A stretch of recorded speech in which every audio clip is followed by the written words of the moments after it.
Eh ben bonjour à tous. Pour ceux qui ne me connaissent pas, je suis et on a fait appel à moi pour cette conférence afin de vous exposer les grands principes de la propagande de guerre. À l'issue de votre formation, vous serez amené à travailler pour ce qu'on appelle des cabinets invisibles et qui auront besoin de votre expertise. C'est pourquoi le a fait appel à moi pour vous exposer les bases de ce que vous serez amené à mettre en œuvre pour les différents cabinets pour lesquels vous allez travailler. Ok ? Bon. Alors, on commence par quelques banalités. La propagande, qu'est-ce que c'est ? Donc ça vient du latin propagare, qui signifie propager. Jusque-là, c'est facile.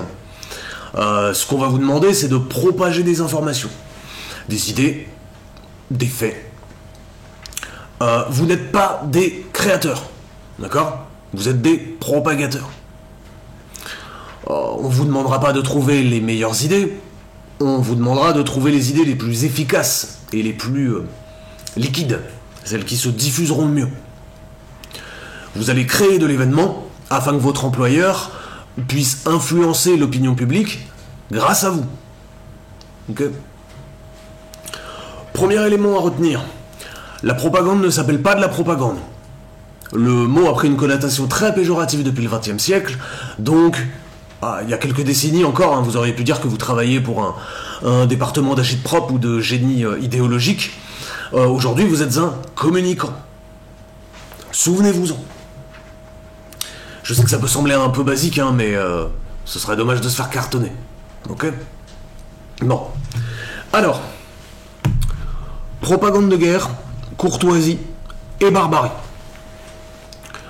Je vais vous demander pour quelques minutes d'imaginer que vous êtes déjà en poste, en opération pour un cabinet invisible, n'importe lequel, engagé dans un conflit moderne, présent ou passé. J'insiste sur conflit moderne, car même si tout ce que je vais vous dire s'appliquait déjà il y a longtemps, ils n'ont pas ce qui rend la propagande si utile aux guerres modernes, la diffusion de masse, les grands journaux, les chaînes d'information, et aujourd'hui, les réseaux sociaux. Vous êtes prêts ? C'est bon ? Ouais. Eh ben on y va. Lorsque vous serez en opération, il y a plusieurs questions auxquelles vous devrez répondre. Vous déciderez des réponses, le plus souvent avec le cabinet invisible de votre employeur, et plus rarement avec votre employeur lui-même. Il faut que vous ayez toutes les réponses afin de bien faire votre boulot, ok ? Mais aussi de rassurer votre employeur. C'est ce qu'on vous demande. Alors on est parti. Première question. Les origines. Qui est le pacifiste ? Qui est le va-t-en-guerre ? Alors le pacifiste. Nous sommes gentils. L'autre est méchant. C'est le commandement fondamental. Celui-là, vous n'y couperez pas, dans aucun département. En propagande de guerre, il n'y a pas de place pour la nuance. Et c'est pas parce que... de toute façon, c'est parce que vos employeurs vous demanderont.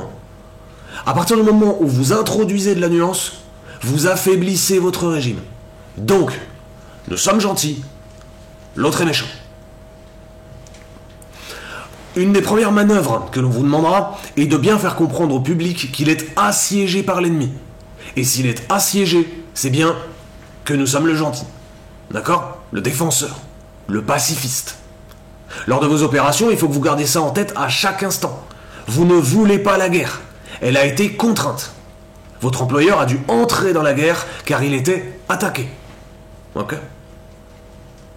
Personne ne dit calmement « Oui, nous, on envahit par plaisir. » Enfin, ne le dites pas, ça ferait mauvais genre. C'est toujours l'autre qui attaque. Et donc, nous devons nous défendre. Et au pire, si la déclaration de guerre est un peu prématurée, pensez à recycler le fameux « La meilleure défense, c'est l'attaque ». Vous n'aviez pas le choix, vous ne le vouliez pas. D'ailleurs, c'est justement parce que vous ne vouliez pas que vous êtes la première victime. Nous ne voulions pas la guerre, mais nous avons dû la faire. Ok ? Exemple, l'invasion de la Pologne. Le Reich ne voulait pas la guerre. Il a dû la faire car la Pologne ne répondait pas à ses textos. En gros. Mais, dans toute leur communication, von Ribbentrop et sa clique expliquent bien que c'est le silence de la Pologne qui a conduit à l'annexion. Ok ? C'est même pas une guerre, c'est ça qui est bien. On récupère juste une partie de ce qui nous avait été volé. Et s'il y a guerre, C'est parce que le voleur ne veut pas nous rendre notre territoire. Mais nous, à la base, on était pour négocier. Alors, en parlant de voleurs, le vote en guerre. Maintenant que la guerre est déclarée, il faut trouver un responsable. Et comme nous ne voulions pas la guerre, bah c'est simple, le coupable, c'est l'autre. C'est l'ennemi. Un point important qu'on peut résumer assez simplement, c'est lui qui a commencé. D'accord ? C'est le principe de la riposte légitime. La riposte légitime. En accord avec le point précédent, je suis le pacifiste, je ne voulais pas la guerre, mais je suis légitime à la faire car j'ai été attaqué. Et de toute façon, je ne pouvais pas faire autrement. C'est ce que m'en a dit, en tout cas, mon ministre de la Défense. Mon ministre de la Défense. Hein. Il n'est pas ministre de l'attaque, à ce que je sache. Hein. Il est là pour notre défense. Pensez toujours à pacifier les dénominations, tout le vocabulaire d'une manière générale. Un ministère de la Défense, c'est là pour se défendre. Ok ? Le contre-espionnage, c'est pas l'espionnage. C'est pas fait pour espionner. C'est pour se protéger de l'espionnage des autres. Ok ? Donc, l'autre est toujours responsable de la guerre. L'ennemi a attaqué, cela justifie une riposte proportionnée. Ou pas proportionnée d'ailleurs, hein, l'important c'est la riposte. Si, malgré tout, je trouve toujours pas de justification à mon entrée en guerre, pas de panique. Il me suffit d'affirmer que l'ennemi nous a défiés, nous a provoqués, n'a pas respecté un traité, qu'il a pas dit bonjour. Tout ce que je peux trouver tant que mon action est justifiable par la contrainte. Retenez bien ce mot, la contrainte. Je ne suis pas responsable de la situation, c'est l'ennemi qui a commencé. Je suis contraint de répondre à cause de ses actions. Je ne suis pas responsable, moi, de la situation. C'est l'ennemi qui a commencé. Je suis contraint de répondre à cause de ses actions. Je voulais pas la guerre, mais maintenant que j'y suis en défense. À cause de lui. Et cela m'autorise à user de la riposte légitime. Ok. Exemple. Le conflit israélo-palestinien. Souvenez-vous que lorsque vous serez en poste, certains de vos collègues, dans cette salle-là, seront de l'autre côté. Ils feront la même chose que vous, donc n'hésitez pas. Eux n'hésiteront pas. C'est toujours l'autre qui agresse. Si vous êtes côté israélien, les Palestiniens souhaitent abattre Israël, vous défendez votre nation. Si vous êtes côté palestinien, les Israéliens vous ont envahi, vous défendez votre territoire. Ok ? Vous êtes légitime à vous défendre, jamais à attaquer, je le rappelle, à vous défendre, car vous êtes assailli. Et qui laisse sa maison être envahie par... cambriolée sans rien dire, personne. Donc vous avez des raisons de vous défendre. Bon, jusque-là c'est clair ? Bon, parfait. Question suivante. Alors, opération. Qui est le chevalier ? Qui est le monstre ? Alors le chevalier. Le chevalier n'est pas un mercenaire, d'accord ? Il combat pas pour l'argent. Il combat pour des valeurs. Souvenez-vous-en. On ne fait pas la guerre pour avoir des terres arables. On ne fait pas la guerre pour des partenariats d'énergie fossile. On la fait surtout pas pour faire oublier un détournement de fonds. On fait la guerre pour des concepts, pour des idées, pour la démocratie, pour secourir les populations, pour la justice. Ok ? Autant que possible, on fait pas la guerre contre. Ça fait mauvais genre de faire la guerre contre. Même si c'est contre la barbarie, ou contre le terrorisme, n'en abusez pas. Autant que possible, on fait la guerre pour. Alors, Dieu, c'est pas mal. Franchement, dans beaucoup de pays du monde, votre cabinet invisible sera ravi de l'idée et l'aimera beaucoup, vous encouragera. Vous avez Dieu avec vous, l'ennemi, il renie Dieu. Ou il aime pas le bon Dieu, ce qui revient au même. Du coup, il détruit les lieux de culte, il profane les cimetières, il viole les prêtres. Le public aime pas ça généralement, donc appuyez bien dessus. Alors, si vous êtes dans un pays où Dieu est un peu démodé, pas de panique, vous pouvez quand même recycler le sacré. Soyez imaginatif. Ayez plusieurs cordes à votre arc. D'accord ? L'ennemi opprime les femmes. L'ennemi emprisonne le peuple. L'ennemi est réélu à chaque mandat. Je sais, oui, ça paraît stupide, hein. Dit comme ça, on se dit l'ennemi est réélu, mais en réalité, je vous rappelle que ça marche très très bien dans les pays africains. Hein. Dès qu'un dirigeant est élu, son élection est suspecte. Après tout, les démocraties, c'est pas une affaire de noirs. Donc, même sur les élections, n'hésitez pas, soyez imaginatifs. Et vous pouvez faire tout ça parce que la démocratie a au moins un avantage, on y met ce qu'on veut. Et c'est ça qui fera que vous pourrez toujours trouver un moyen d'entamer une croisade contre un aspect qui justifie votre guerre. Ok ? Nous ne faisons pas ça pour la guerre, mais pour une cause qui nous dépasse. Hein ? Son aspect sacré nous dépasse. Nous sommes donc obligés d'entrer en guerre contre le monstre, car il représente ce qu'il convient d'abattre, afin d'enfin promettre à son peuple des lendemains qui chantent. Exemple. La Syrie. Assad, c'est comme Kadhafi avant lui, et comme Saddam Hussein avant eux. Hein ?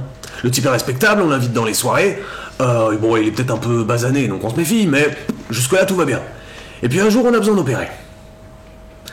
Donc on va le diaboliser, on verra ça juste après, et du coup, on peut donner à notre intervention une légitimité humaniste. On va sauver les Syriens, qui sont gazés par leurs propres dirigeants. Nous sommes les bons, nous n'y allons pas de gaieté de cœur, mais il faut y aller pour sauver les populations du joug du tyran. Ok ?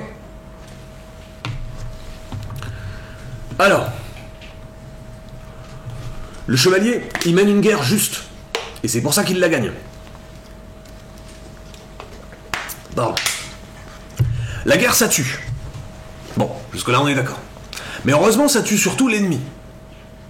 Nos victoires sont grandioses, celles de l'ennemi sont minimes. Nos défaites sont héroïques, celles de l'ennemi sont innombrables. C'est le principe du retour de bâton. L'ennemi est fourbe, l'ennemi est cruel, l'ennemi est un sauvage ou un barbare. Ça lui retombe sur le nez, comme une sorte de coup du sort. Du coup, il rate tout ce qu'il entreprend. Ok ? Il faut que votre public sache qu'il est dans une guerre juste. Et pour avoir la faveur de la justice, il faut avoir la providence. Il faut avoir Dieu. Il faut avoir la justice avec vous, en fait. Ça, c'est créer un comportement que le public adopte en permanence. Il va considérer que le vainqueur est justifié. D'accord ? Comme si d'instinct, nous disions, s'il a gagné, c'est qu'il devait avoir raison. Il devait être dans le vrai. C'est quelque chose qu'il faut cultiver. Comme nous sommes justifiés dans nos actions, comme nous y allons pour des raisons, des principes humanistes, des valeurs, comme nous défendons le bien contre le mal, en fait, de manière générale, nous ne pouvons que gagner.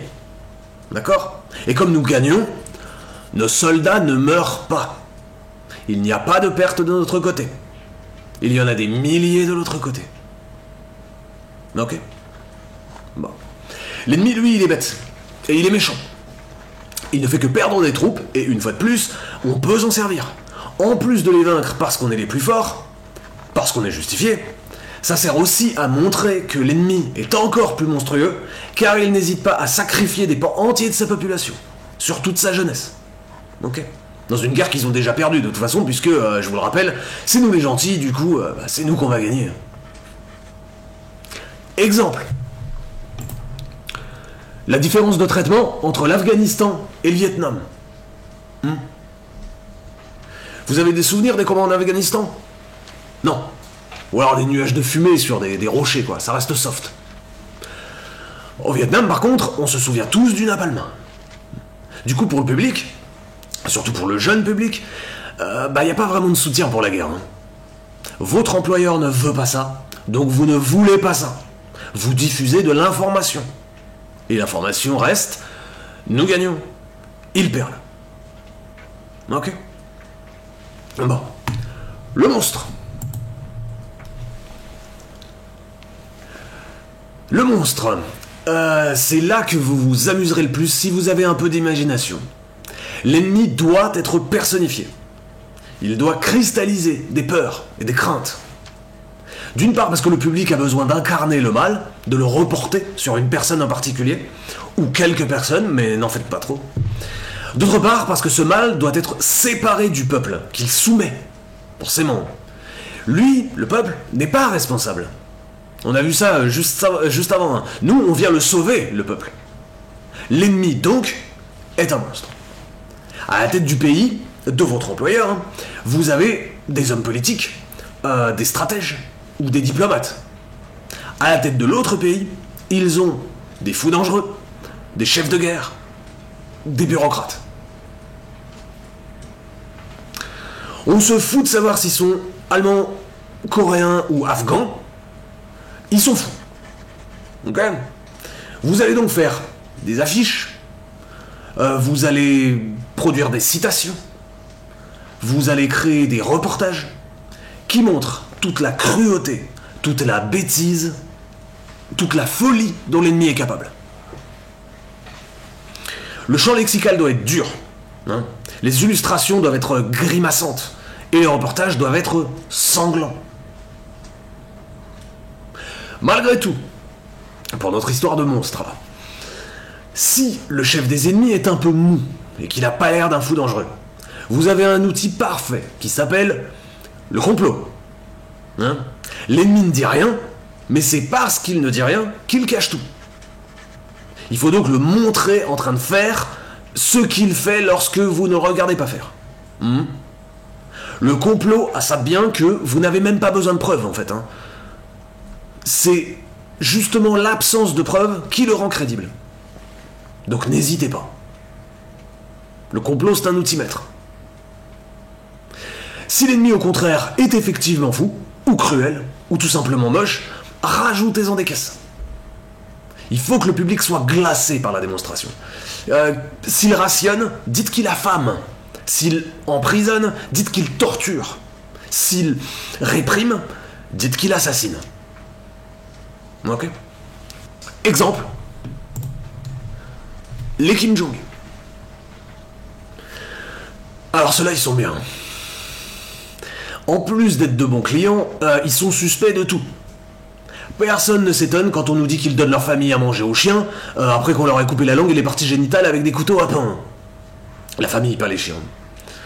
C'est un cas d'école, les Kim. Et vous aurez sûrement tous, ici, l'occasion de travailler contre eux un jour, vu qu'ils sont parfaits pour amener le public de votre employeur à regarder ailleurs, pendant que celui-ci fait passer quelque chose qui nécessite de la discrétion.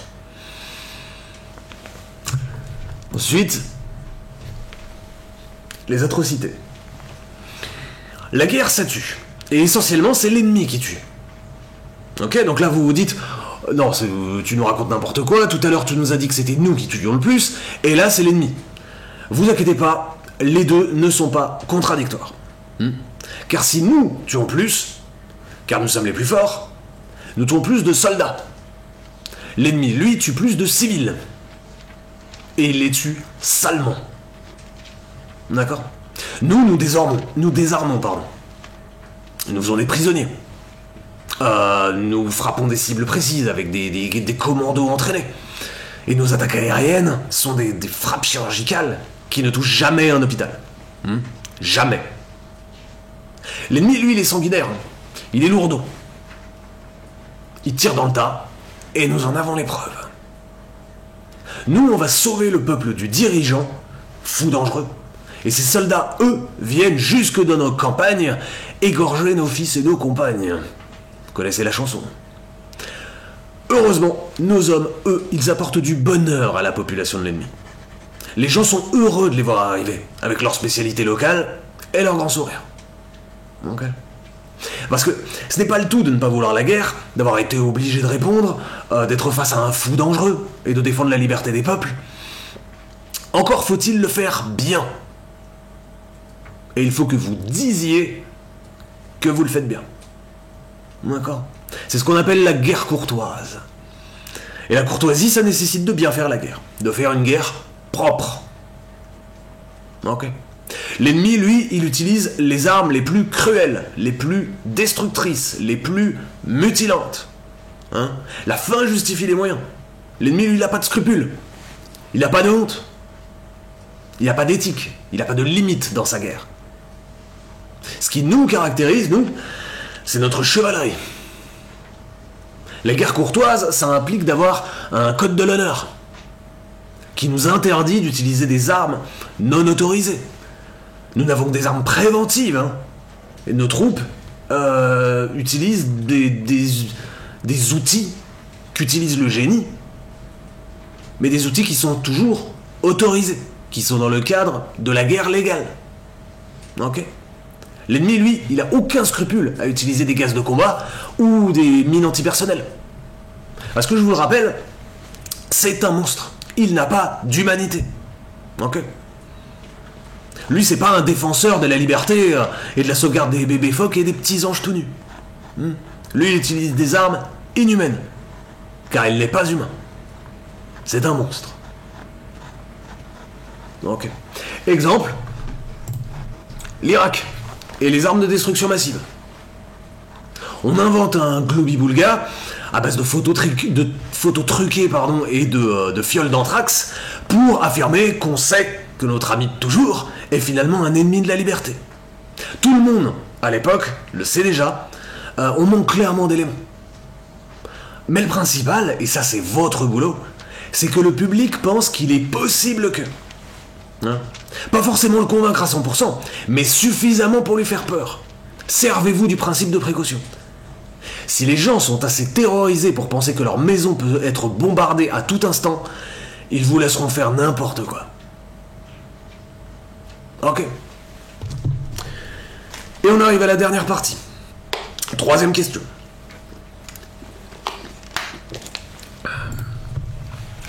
Réaction. Qui est avec nous? Qui est contre nous? Alors avec nous, servez-vous des penseurs et des influenceurs. Ils seront avec vous. D'ailleurs, comment est-ce qu'ils pourraient faire autrement, vu qu'ils sont eux aussi pour la liberté? Ils sont aussi pour la justice, pour le pouvoir d'achat. En fait, on s'en fout de pourquoi ils sont. Hein. Ils sont pour nous. Et donc ils sont avec nous. Ok. Bon là, va falloir la jouer fine, parce qu'il faut bien distinguer les penseurs et les influenceurs. Ne les confondez pas. Hein. Ils vont opérer dans deux fonctions différentes. Alors les penseurs, ce sont ceux qui vont fournir les arguments, la rhétorique, afin de convaincre ou de faire croire. Rappelez-vous, on n'a pas besoin d'être convaincant à 100%. Le principal, c'est de parler suffisamment pour que notre cause juste, noble et courtoise finisse par occuper les esprits. Ok ? Les manifestes, les témoignages, les pétitions, les références, tout ça, ça servira à créer un pathos beaucoup plus efficace que celui que pourrait provoquer votre employeur. Ok ? Lui, il est doué pour plein de choses, mais le public le sent souvent un peu déconnecté. Et c'est normal. Le type qui passe à la télé et qui s'emporte, lui, il leur paraît plus proche d'eux. Ok ? Les influenceurs, eux, ils ont un travail un peu différent. Vu qu'ils sont rarement en état de lasser leurs chaussures eux-mêmes, on leur demande pas de fournir de la matière à penser. Surtout pas. On leur demande de sourire et de partager. Ok.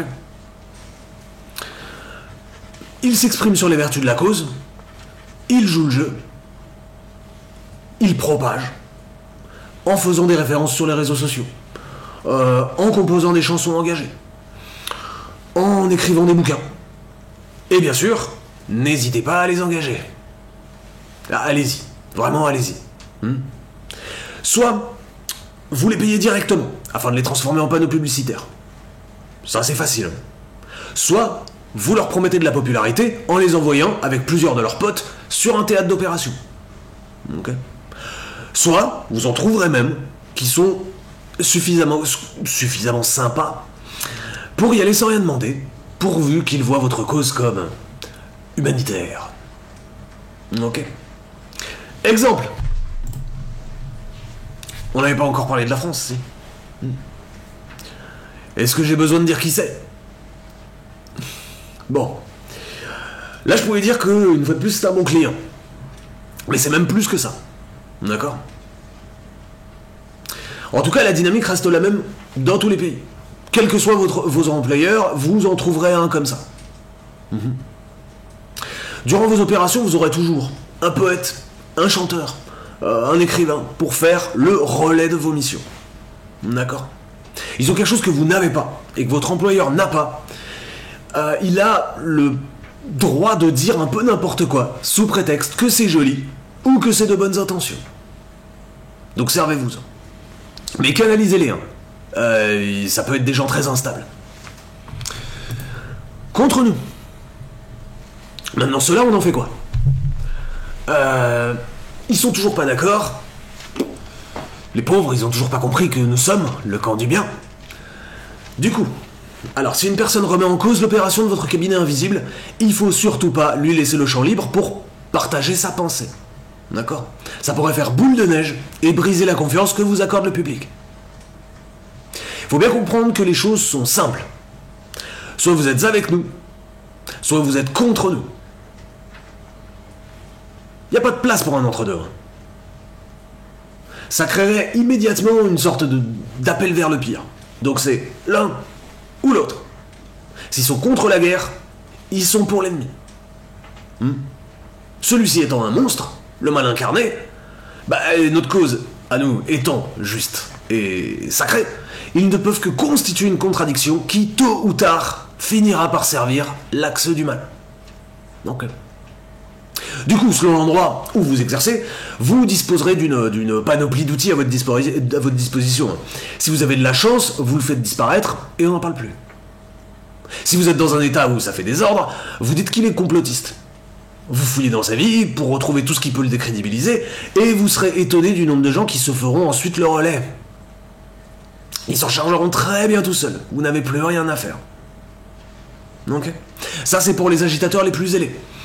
Pour la plupart, pour la grande majorité, les voix dissidentes se contentent de poser des questions. D'y réfléchir, tout simplement. Assurez-vous donc d'occuper le maximum d'espace afin que l'information puisse rester neutre. Neutre pour vous, bien sûr, puisque votre cause est juste, il est normal qu'elle s'exprime partout et tout le temps, afin que chacun ait la chance de comprendre sa noblesse. Ok. Organisez la discussion publique afin que ceux qui sont avec nous détiennent les canaux d'information et que les détracteurs soient reconnus pour ce qu'ils sont, des traîtres à la nation.